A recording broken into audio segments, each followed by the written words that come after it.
बिस्मिल्लाहिर्रहमानिर्रहीम। अस्सलाम वालेकुम नाज़रीन, आप यूट्यूब चैनल देख रहे हैं, मैं इमरान खान हूँ। 2022 में जब ये रिजीम चेंज ऑपरेशन कर रहे थे तो इन्होंने गलत अंदाजा लगाया कि इमरान खान को घर भेजेंगे, लोग मिठाइयाँ बांटेंगे, हम इंजॉय करेंगे। इमरान खान की मकबूलियत का इन्होंने गलत अंदाजा लगाया। इन्होंने कहा जी 93% हम मकबूल हैं, 7% इमरान खान है, तो बाकी दही लेने आए हुए थे। ऐसा तो नहीं होता ना। मैंने उस वक्त भी समझाया था कि ये वाइस वर्सा हो जाएगा। वो लोग आज भी जिंदा है और मेरी बात सुन रहे होंगे और उन्हें मेरी बात याद भी आ रही होगी जब मैंने उन्हें यह कहा था कि यह पंगा नहीं करना आपने, बल्कि सामने बिठाकर समझाया था, 6 घंटे समझाया था कि ये मत करना। उल्टा मुझे समझा रहे थे कि नहीं नहीं हमारे साथ मिल जाए, बड़ा फायदा होगा, मुनाफा होगा, ये होगा वो होगा। मुल्क से आगे तो कोई भी चीज नहीं होती ना। तो अब ये नाजरीन जो एक खौफ फैलाने का एस्टीमेट DGISPR की प्रेस कॉन्फ्रेंस के साथ जोड़ा गया था कि DGISPR आएंगे, आकर बहुत जोर से बोलेंगे, ऊंची ऊंची चिल्लाएंगे, मुतनाज़े अल्फाज बोलेंगे, खुलकर सियासत करेंगे और उसके बाद लोग डर जाएंगे, वो नहीं हुआ।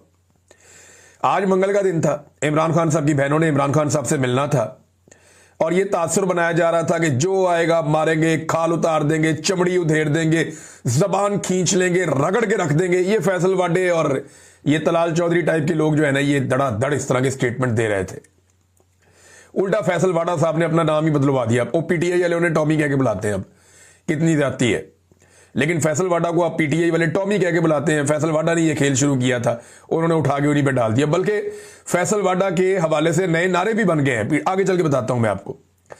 इमरान खान साहब की बहनें पहुंची अडयाला जेल में, तो टाउटों ने यह दावा किया था कि पहले नाके पे रोक लिया जाएगा, बिल्कुल किसी को आगे नहीं जाने दिया जाएगा। लेकिन फिर हमने देखा कि पहला नाका क्रॉस हुआ, दूसरा भी क्रॉस हुआ और जहां पे ये हमेशा पहुंचते हैं वहां पे पहुंच गए। इमरान खान साहब की बहनें भी और पाकिस्तान तहरीक इंसाफ के कारकुन भी बड़ी तादाद में आ गए। इनमें अरकान असेंबली भी हैं और टिकट होल्डर्स भी हैं। सलमान अकरम राजा भी हैं। शाहिद खटक वहां पे पहुंचे, उन्होंने कहा जी मेरे बारे में तो खुसूसी तौर पर यह कहा गया था ना, जब मीडिया ने पूछा कि आपका तो नाम लेकर कहा गया था कि आपको रगड़ा लगेगा, यहां पे आपको उठा लेंगे, तो शाहिद खटक ने कहा देखो हम आ गए, यहां पे हमने खौफ के बुत तोड़ लिए, हम कोई डरे हुए तो नहीं है, सहमे हुए तो नहीं है। ये ऐसे तो नहीं हो सकता कि आप कहेंगे नहीं आना तो कोई नहीं आएगा। इमरान खान कौम का लीडर है। बल्कि शाहिद खटक ने एक बड़ी इंपॉर्टेंट बात की, मैं सुन रहा था, उन्होंने कहा जी कि इस प्रेस कॉन्फ्रेंस के बाद इमरान खान साहब की जिंदगी को जो लाक हैं खतरात, वो बहुत बढ़ गए हैं। यानी DGISPR की जानिब से ऐसी गैर जिम्मेदाराना प्रेस कॉन्फ्रेंस और ऐसी धमकी आमेज लहजे के अंदर बात करना, ये खतरात इमरान खान के लिए बहुत बढ़ गए हैं। अब यूनिफॉर्म में ऑफिसर आकर इमरान खान को अगर धमकियां लगाएगा और उसको सिक्योरिटी थ्रेट करार देगा, तो ये तो एक तरह से उसको मारने की साजिश है इमरान खान को। आप कह रहे हैं सिक्योरिटी थ्रेट है, जेल खतरनाक कैदियों से भरी पड़ी है, यानी आपको समझ नहीं आ रही आप कर क्या रहे हैं। और पाकिस्तान का सबसे मकबूल लीडर है जिसकी जिंदगी के साथ आप एक मरतबा फिर खेल रहे हैं। तो शाहिद खटक ने कहा जी बहुत खदशात बढ़ गए हैं। इमरान खान की बहनों ने कहा हम आ गए ना, हम यहां बैठ गए, हम नहीं यहां से जाते, अब हम यहां पे धरना देंगे, मारना है मारो, डंडे मारने हैं मारो, आंसू गैस फेंकनी है फेंको, गोली चलानी है गोली चलाओ, हम यहां बैठे हैं, हम यहां धरना देंगे। पाकिस्तान तहरीक इंसाफ के कारकुन खैबर पख्तूनख्वा से और पंजाब से बहुत बड़ी तादाद में आ गए। और आज भी मैंने जब पूछा वहां पे मौजूद सहाफियों से कि ज्यादा लोग कहां से आए, तो उन्होंने कहा पंजाब से आए। मैं थोड़े दिन पहले नजर अब्बास साहब के प्रोग्राम में भी ये कह रहा था कि पंजाब है पाकिस्तान तहरीक इंसाफ का असल गढ़। एस्टेब्लिशमेंट ने वहां पे 2 नंबरी बहुत बड़ी कर दी है। हालांकि ज्यादा ताकत खैबर पख्तूनख्वा से भी ज्यादा ताकत इमरान खान के लोगों की पंजाब में, लेकिन पंजाब को बहुत जबरदस्ती छीना गया क्योंकि एस्टेब्लिशमेंट ये रिस्क ही नहीं ले सकती कि पंजाब को PTI के पास जाने दिया जाए या उनके हवाले किया जाए, तो उन्होंने वहां कब्जा किया हुआ है। अब मामला यह है कि इमरान खान साहब की बहनें पहुंच गई, उन्होंने बड़ी खुलकर बातचीत भी की है। सारी कोशिश के बावजूद DGISPR की धमकियां, उनके सारे टाउट्स मिलकर भी अब बयानिए की लड़ाई हार गए। और इसकी सबसे बड़ी जो वजह है ना बयानिए की लड़ाई, इनके हार जाने की, एक ओवरसीज पाकिस्तानी और दूसरा पाकिस्तान का डिजिटल मीडिया जो आज के दिन तक, इस घड़ी तक इमरान खान साहब के साथ खड़ा। डिजिटल मीडिया या सोशल मीडिया और ओवरसीज पाकिस्तानी, ये इमरान खान के साथ खड़े हैं ना, तो एस्टेब्लिशमेंट इमरान खान को शिकस्त नहीं दे सकती। क्योंकि पाकिस्तान में तो पाकिस्तानी साबित कर चुके हैं कि वो इमरान खान के अलावा किसी और लीडर की फिलहाल शक्ल पसंद नहीं कर रहे। अब इमरान खान साहब की बहनों ने क्या कहा, देखिए वहां उनसे बड़े सख्त सवालात भी हुए, सवालात वाले लोग आते हैं, उन्होंने फिर सवालात भी करने होते हैं। तो आसिम मुनीर साहब के बारे में सवाल किया कि जी इमरान खान उन पर तनकीद करते हैं, आपने उनके बारे में ट्वीट करवाया, जो इमरान खान ने बताया आपने बाहर आकर बता दिया। तो उस्मा खानम जो है इमरान खान साहब की बहन, जिन्हें पिछली मरतबा मुलाकात के लिए भेजा गया था 2 तारीख को, उन्होंने कहा जी आसिम मुनीर सरकारी मुलाजिम है, हमारे टैक्स के पैसों पर चलता है, इस पर बात करना सियासी नहीं है, इमरान खान जो पैगाम देता है हम देते हैं। ये उस्मा खानम ने कहा कि जी इमरान खान हमें जो कहता है हम कह देते हैं, ये कौन सा सियासी आदमी है, सरकारी मुलाजिम है, हमारे टैक्स के पैसे पे चलता है, तो इसके ऊपर तनकीद करने का क्या मसला है, इमरान खान हमें जो कहता है हम बाहर आकर कह देते हैं। और फिर उसके बाद अलीमा खानम ने कहा कि आलमी तंजीमें भी इमरान खान की कैद तन्हाई, जो एक तरह का तशद्दुद है, उसके खिलाफ आवाज उठा रही है। पूरी दुनिया में ये आवाज उठ रही है और फर्द वाहिद पर गुफ्तगू करना कोई नेशनल सिक्योरिटी का मामला नहीं होता। इमरान खान की बहन नौरीन खानम भी वहां पे मौजूद थी, जिन पे कुछ अर्सा पहले तशद्दुद भी किया गया 2 हफ्ते पहले, और उन्होंने कहा जी ज़हनी मरीज तो ये सारे लोग हैं। और ये जो प्रेस कॉन्फ्रेंस हुई है DGISPR की, मुझे तो बड़ी खुशी है। इसके बाद सब लोग जाग गए हैं, जो लोग नहीं जाग रहे थे वो भी जाग गए हैं। ज़हनी मरीज तो ये खुद हैं। आप पागल खाने में जाते हैं तो आप देखते हैं ना कि जो पागल है वहां पे वो आने वालों को कहते हैं कि पागल आ गए, पागल आ गए। तो ये इस तरह पागल कह रहे हैं या ज़हनी मरीज कह रहे हैं, ये खुद पागल है, ये खुद ज़हनी मरीज है, और इनका वो हाल है कि पागलों वाला हाल है। और साथ में उन्होंने कहा जी इमरान खान अल्हम्दुलिल्लाह, दुनिया की दुआएं इमरान खान के साथ हैं।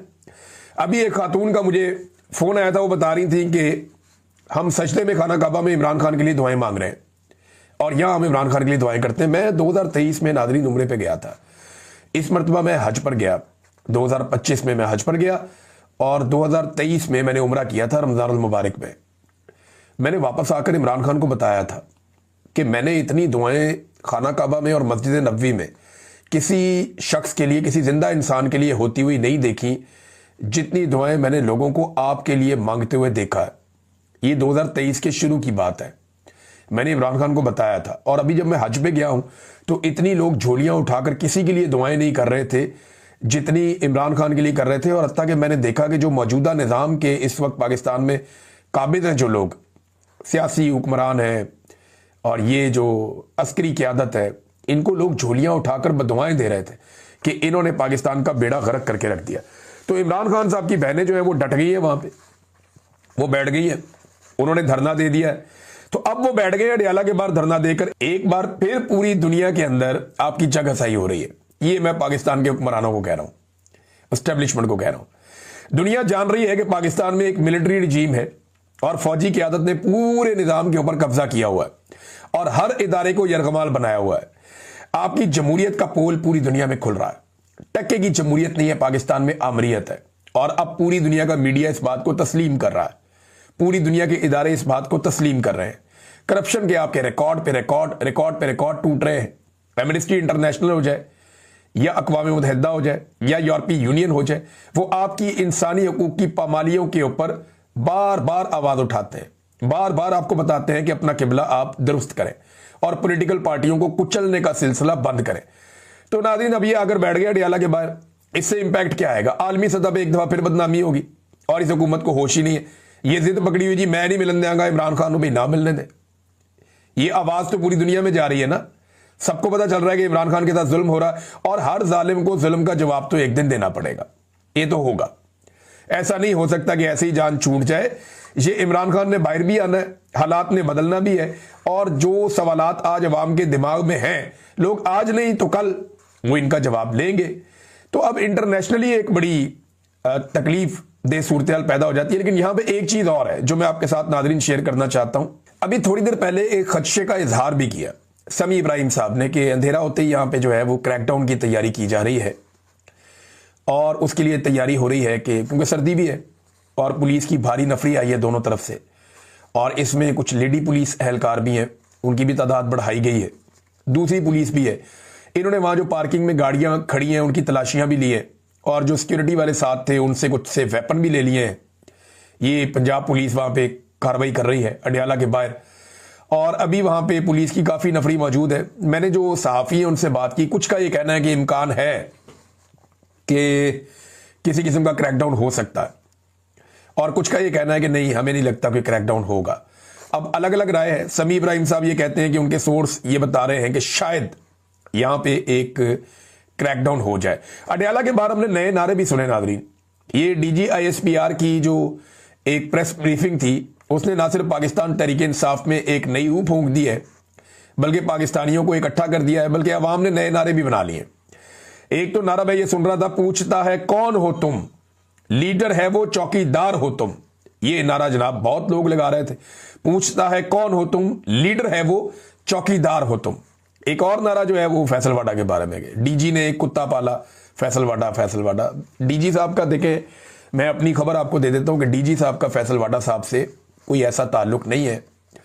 ये जो आप कह रहे हैं कि डीजी ने एक कुत्ता पाला, फैसलवाडा फैसलवाडा, तो ये जो कुत्ता फैसलवाडा को आप कह रहे हैं, कुत्ता फैसलवाडा को नहीं कहना चाहिए। फैसलवाडा एक इंसान है, वो कुत्ता नहीं है, उसे कुत्ता नहीं कहना चाहिए, और मैं इसकी मजम्मत करता हूँ। और दूसरी बात यह है कि फैसलवाडा के ताल्लुका DGISPR से नहीं, वो एक और जगह पे है मेरी इत्तला के मुताबिक, और वो भी कोई इतनी बुलंदो बांग जगह पे नहीं है, बस मुनासिब ताल्लुकात हैं।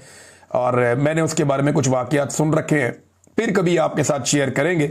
इंतजार करेंगे कि फैसलवाडा साहब इसके ऊपर किस किस्म की बातचीत करते हैं। अब नाजरीन, जो वकला की आदत है वो भी अब खुलकर सामने आना शुरू हो गई है। वकला को इस बात की समझ आ गई है कि पाकिस्तान में तो अदलिया का वजूद ही खत्म हो गया है, और ये जो एक दो और एक्टिविटीज करने जा रहे हैं, 28वीं आईनी तरमीम, उसके बाद तो सिर्फ एग्जीक्यूटिव बच जाएगा, अदलिया तो खत्म हो जाएगी। यानी जजों के सारे इख्तियारात लेकर वो भी एग्जीक्यूटिव के पास, यानी एस्टेब्लिशमेंट के पास ही चले जाएंगे। और वैसे भी रबड़ स्टंप किस्म की असेंबली मौजूद है, उसी तरह की अदलिया मौजूद है। हामिद खान साहब तो यहां तक कह रहे थे कि एक सूबेदार को फोन करके आईनी अदालत के सरबराह जस्टिस अमीनुद्दीन खान पूछा करेंगे, जनाब बताएं फैसला क्या देना है, और फैसले इस तरह हुआ करेंगे। अब हामिद खान साहब जो नॉर्मली नरम हुआ आदमी है, मैं उनके स्टेटमेंट पढ़ रहा था और हैरान हो रहा था। बड़े दबंग और बड़े सख्त स्टेटमेंट उन्होंने दिए हैं। उन्होंने कहा ये गैर आईनी अदालतें हैं, इन अदालतों के जजेस GHQ के हुक्म पर चलते हैं, ये जजेस गद्दार हैं, ये जजेस कौमी मुजरिम है। इस किस्म की बातें हामिद खान साहब कर रहे हैं।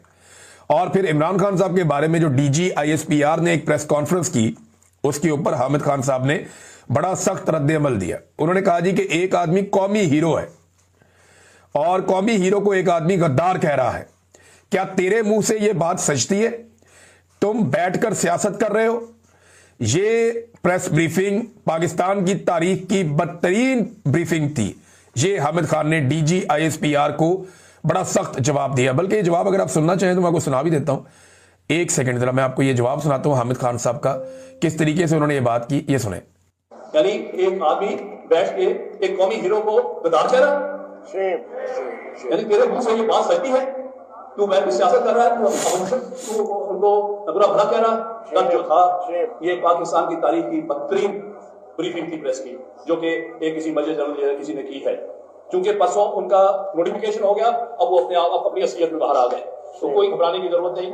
हमारा पाकिस्तान को बचाना पहला फर्ज है, हमारा अपने इस मुल्क के आइन को बचाना। बगैर आइन के मुल्क नहीं चला करते।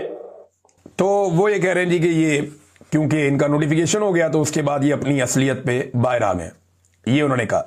रबिया बाजुआ साहिबा, मैं इनका बड़ा मोतरिफ हूं हमेशा से। मुझे ऐसा लगता है इनके अंदर, मुझे जैसे आसमा जहांगीर की एक लंबी एफर्ट थी पाकिस्तान में आज़ादी इज़हार राय के लिए, रूल ऑफ लॉ के लिए, ऐसे मुझे रबिया बाजुआ साहिबा में वो नजर आता है।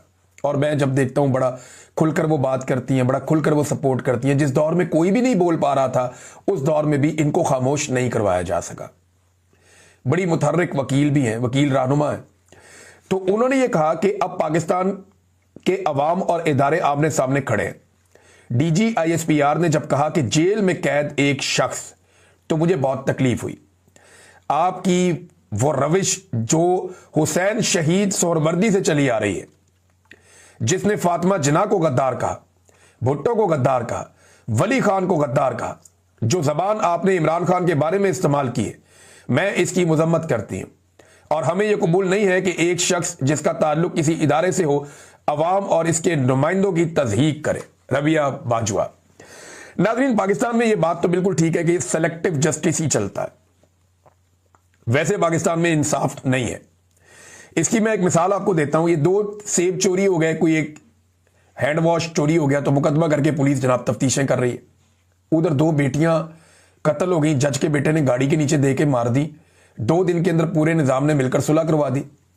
और उस जज के बारे में ना पार्लियामेंट ने नोटिस लिया, ना सदर ने नोटिस लिया, ना वजीर आजम ने नोटिस लिया, ना चीफ जस्टिस ने नोटिस लिया, ना आईनी अदालत ने नोटिस लिया, ना ही उसकी अपनी अदालत के चीफ जस्टिस ने नोटिस लिया। किसी ने कोई बात ही नहीं की।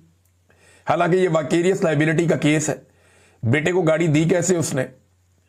तो कुछ भी नहीं हुआ, बेटा जनाब अपने घर चला गया 2-4 दिन के अंदर अंदर। ये पाकिस्तान में दोहरा निज़ाम इंसाफ है। यानी साद रहमान उर्फ डक्की, मैंने देखा ये एक नौजवान यूट्यूबर है, फैमिली व्लॉगिंग करते हैं।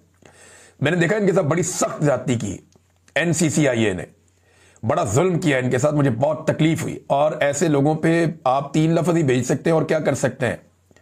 बेशर्म लोग हैं और बेगैरती की ये इंतहा है जो उस बेचारे यूट्यूबर के साथ की गई। लेकिन उसकी मदद के लिए बिग ब्रदर आ गया वहां पे।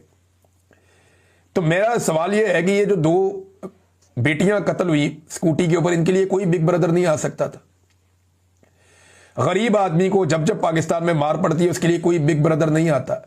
एक्चुअली हमें बिग ब्रदर की जरूरत नहीं है, हमें आजाद अदलिया की जरूरत है, हमें निजाम इंसाफ की जरूरत है। बिग ब्रदर कुछ नहीं बेचते। ये बिग ब्रदर क्यों आया मैं आपको वजह बताता हूं। वो जो पैसा खा रहे थे ना NCCI वाले, वो बिग ब्रदर का नाम लेकर खा रहे थे। तो बिग ब्रदर को गुस्सा आ गया कि जनाब यार साढ़े ना दे पैसा खा रहे हो ते चूना भी ला रहे हो। तो फिर उन्होंने अपना कस दिया पकड़ के।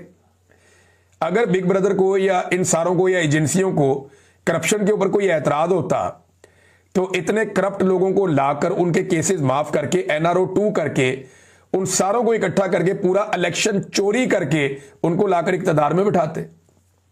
कभी भी ना बिठाते।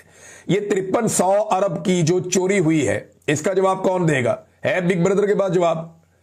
तो ये बिग ब्रदर सिर्फ अपनी मंजी ठुक रही थी, उस चक्कर में आया मैदान में कि जनाब मेरा नाम लेके तो ना लुटो, बाकी लुटो, एंजॉय करो। सारा आवे का आवा ही बिगड़ा हुआ, सारे लूट रहे, ये लोग खुद भी लूट रहे। इलेक्शन में किसने कौन सी सीट कैसे बेची ये तो PMLN के लोग भी बता चुके हैं, बाकी सारे लोग भी बताते रहते हैं। तो करप्शन इनका मसला नहीं है, लुटमार इनका मसला नहीं है, इनका मसला जाती है कि जनाब हमारा काम चलता रहे, हमारे मफाद चलते रहे। हमें किसी बिग ब्रदर की जरूरत नहीं है। हमें पाकिस्तान में निजाम इंसाफ की जरूरत है जो सबको इंसाफ दे। इस डकी को किसी बिग ब्रदर की तरफ देखना नहीं चाहिए था। अदालत से इसको पहले दिन इंसाफ मिलना चाहिए था। भाई किस बात का रिमांड? क्या चाहिए तुम्हें इससे? क्या चाहिए इससे? ये आदमी खड़ा है, इसने हर चीज तुम्हें दे दी है, और क्या चाहिए? जिस एप्लीकेशन के ऊपर तुम इसको उठा के रगड़ा दे रहे हो वो तो पाकिस्तान के PCB उसके अंदर बाकायदा बाकी सारे मुलव्वस हैं। तुम उठा के इस आम आदमी को रगड़ा दे रहे हो, बड़े बड़े लोगों को तुम हाथ नहीं डालते। तो वो सिर्फ पैसा वैसा लोग लुटमार कर रहे थे और उसमें बिग ब्रदर सिर्फ अपनी स्किन सेव करने के लिए आया। कोई एहसान नहीं है किसी के ऊपर। अगर तो वाकई बिग ब्रदर को करप्शन नापसंद होती तो ये सारे करप्ट अनासर लाकर अभी इक्तदार में ना बिठाए जाते। कोई करप्शन नापसंद नहीं है, करप्शन इनका मसला ही नहीं है। ये इमरान खान साहब बहुत पहले पहचान के कह चुके हैं जब रिजीम चेंज ऑपरेशन हो रहा था। अब तक के लिए इतने, अपना ख्याल रखिएगा, अपने इस चैनल का भी। अल्लाह हाफिज।